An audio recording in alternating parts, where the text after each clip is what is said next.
Hey guys, welcome back to my YouTube channel. तो चलिए start करते हैं class 7 science chapter 12 reproduction in plants keywords.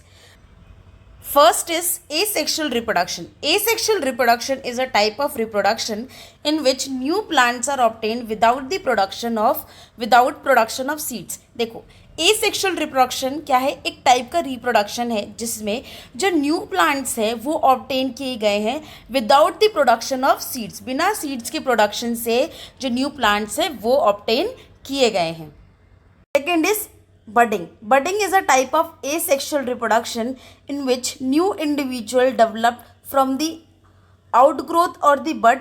Example, budding in the east. देखो, budding क्या है? एक तरह की asexual reproduction है जिसमें जो new individual होते हैं वो develop होते हैं किसी भी bud से या outgrowth से। जैसे एक example है budding of east, जो ये east है इससे कुछ ऐसा बड जैसा निकलेगा और कुछ दिनों बाद ये बड जो ये बड़ी होती जाएगी और कुछ दिनों बाद ये अपने पेरेंट सेल से अलग हो जाएगी, डिटैच हो जाएगी। Third is embryo. The fusion of male and female gametes form zygote and zygote divides to form embryo.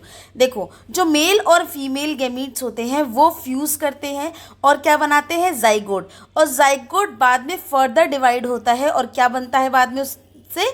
Embryo. Fourth is fertilization. The fusion of male and female gamete is called fertilisation.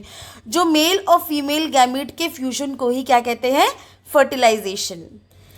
Next is fragmentation. It is the form of asexual reproduction in which organisms break up into smaller fragments upon maturation and each fragment develop into a new individual. Fragmentation क्या है? ये भी एक type का asexual reproduction है जिसमें जो एक organism है वो छोटे छोटे fragments में, देखो ये एक organism है, ये छोटे छोटे fragments में टूट जाएगा, ठीक है। और हर एक fragments जो होंगे ये क्या होगा? एक new individual में develop होगा। इसका example fragmentation का है spirogyra. Fragmentation in spirogyra. Spirogyra क्या है? एक तरह की एल्गी है।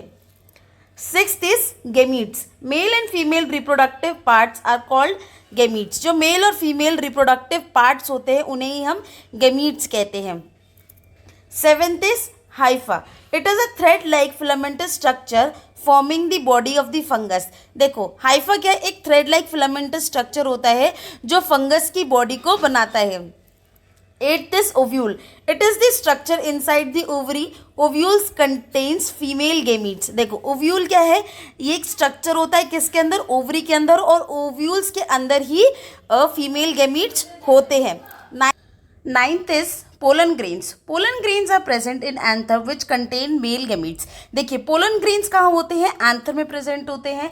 आपको male reproductive organ of flower का डायग्राम तो याद होगा, कुछ इस तरीके से एंथर होते हैं और ये फिलामेंट होता है। This is anther and this is filament, ठीक है। जो पोलन ग्रेन्स होते हैं वो कहाँ प्रेजेंट होते हैं? एंथर में प्रेजेंट होते हैं।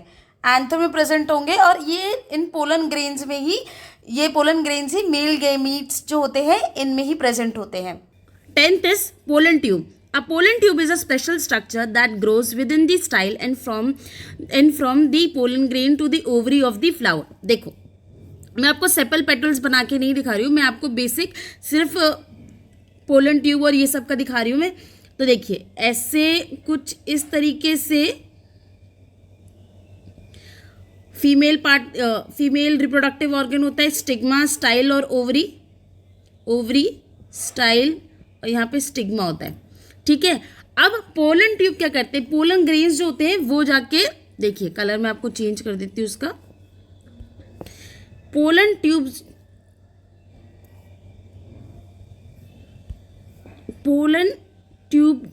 ग्रेन्स जो होते हैं वो यहाँ पर आके बैठ जाते हैं।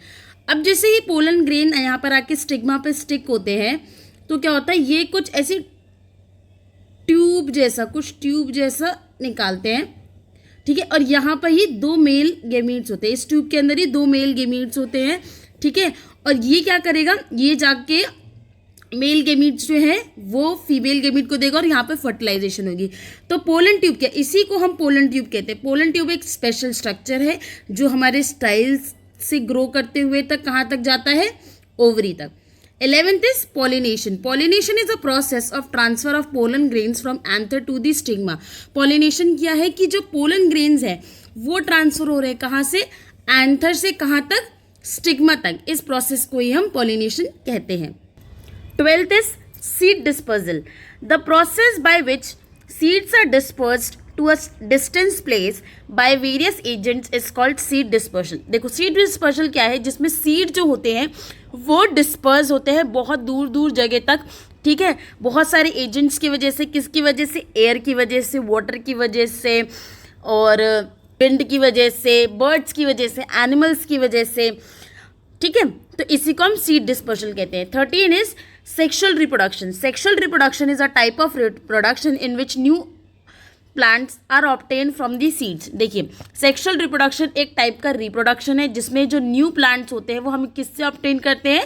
सीड से हमें मिलते हैं. 14th is spores. Spores are the asexual reproduction body. Spores germinate and develop into new individual. देखो, स्पोर्स क्या होते हैं? एक एसेक्सुअल रिप्रोडक्टिव बॉडीज होते हैं. ठीक है, ये स्पोर्स जो होते हैं जैसे सीड होते हैं वो जर्मिनेट करते हैं, एक न्यू इंडिविजुअल बनते हैं. सेम वैसे ही स्पोर्स जो होते हैं वो जर्मिनेट करते हैं और एक न्यू इंडिविजुअल जो है उनसे बनता है. 15th is sporangium. Sporangium is a capsule structure in which spores are produce and store. देखो, स्पोरेंजियम क्या है? एक कैप्सूल लाइक स्ट्रक्चर है. देखो, कुछ इस तरीके से कैप्सूल लाइक स्ट्रक्चर होता है. ठीक है, अब इसी के अंदर जो होते हैं ये स्पोर्स प्रेजेंट होते हैं. इन्हीं के अंदर क्या होंगे? स्पोर्स प्रेजेंट होंगे और यहीं पे स्पोर्स जो होंगे वो प्रोड्यूस होंगे और स्टोर होंगे. ठीक है, ये स्पोर्स होंगे इधर और इस पूरे स्ट्रक्चर को क्या बोलते हैं हम? स्पोरेंजियम. एक कैप्सूल लाइक स्ट्रक्चर दिख रहा है आपको जिसके अंदर स्पोर्स जो है वो प्रोड्यूस भी होंगे और स्टोर भी होंगे. 16th is vegetative propagation. Vegetative propagation, new plants are produced from the different vegetative parts such as leaves, stems and root. देखो, vegetative propagation में क्या है? Vegetative propagation एक तरीके का asexual reproduction ही है जिसमें जो न्यू इंडिविजुअल या न्यू प्लांट जो होते हैं वो किससे प्रोड्यूस होते हैं? Different vegetative part of the plant. अब वेजिटेटिव पार्ट कौन कौन से होते हैं प्लांट्स के? Stem, root, leaves. ठीक है, और रिप्रोडक्टिव पार्ट क्या है? Flower. 17th is zygote. The fertilized egg is called zygote. देखो, जाइगोट क्या है? अगर हमारा फ्यूजन हो गया है मेल और फीमेल गैमीट का, ठीक है, इसको तो हम फर्टिलाइजेशन बोलते हैं. अब जब मेल और फीमेल गैमीट जो फ्यूज होते हैं तो क्या बनता है? जाइगोट. तो आज के लिए इतना ही. अगर आपको मेरी वीडियो अच्छी लगी तो प्लीज़ मेरी वीडियो को लाइक करें, शेयर करें और प्लीज़ मेरे चैनल को सब्सक्राइब करना बिल्कुल ना भूलें. एंड इस चैप्टर के जो क्वेश्चन आंसर हैं वो भी डिस्क्रिप्शन बॉक्स में पिन होंगे. और अगर आपको फर्दर इस क्लास के और भी कीवर्ड चाहिए, अलग अलग चैप्टर के अलग अलग क्वेश्चन आंसर्स, तो आपको मिल जाएंगे. प्लीज़ आप डिस्क्रिप्शन बॉक्स चेक कर लीजिए. Thank you so much.